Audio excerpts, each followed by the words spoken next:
Hi guys, welcome back sa aking channel. This is Vicente TV Vlogs. Today, ang gagawin ko ay papalitan ko ng coolant temperature sensor.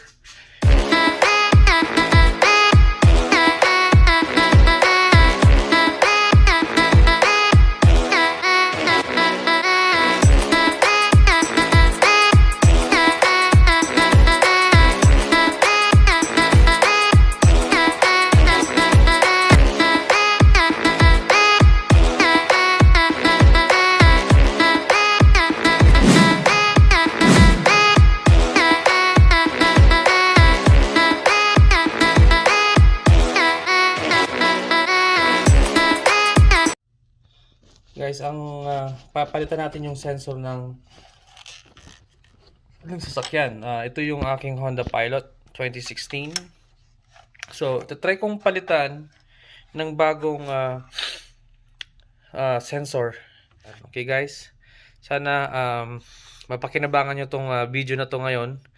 Tingnan natin kung paano ba natin to papalitan. Napakasimple lang nito guys. Okay, binili ko pala to sa part source. Worth $60. Pero dahil nga merong 25% discount, so mas mura. Okay? So, yeah, ito yung ating serial number or ito yung number ng sensor. So, yun siya guys. So, guys, ang gamit ko pala para matanggal yung sensor is number 17mm. Siya nga pala, bago ko ito tanggalin, tinanggal ko muna yung negative ng ating battery para walang power na nandyan habang nag-aayos tayo. Okay.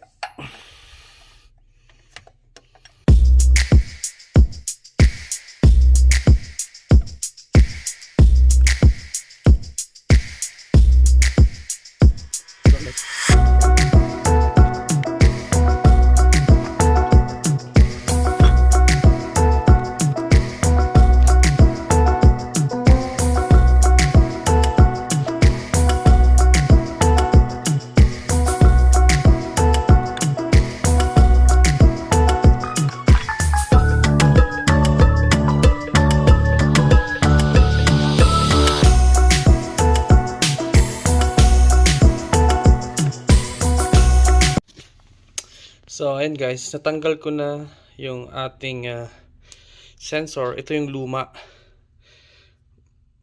Yeah, medyo. Ayan guys, tingnan natin kung pareho ba siya. So, ito yung bago. May kasama siyang bagong washer. And then, ito yung luma. So, kumpara natin. Halos pareho. Pareho naman. Pareho siya. So, we'll see. Okay. Lagay na natin to. Install na natin to dito. So, dun pala siya galing guys. Okay. Yan yung ating sensor na location. So, yeah. I-hand tight lang natin to dun. Then, we'll see. Few moments later. So, yan guys. Successful ko na siyang naikabit. Pabalik natin yung mga wirings niya. Try natin kung gumana ba siya. Okay? So, yeah. Obserbahan natin. Balik natin to. Then, ito yung connection niya. Yan. So, yan. Lahat na siya nakakabit guys. Balikin natin yung negative ng battery natin.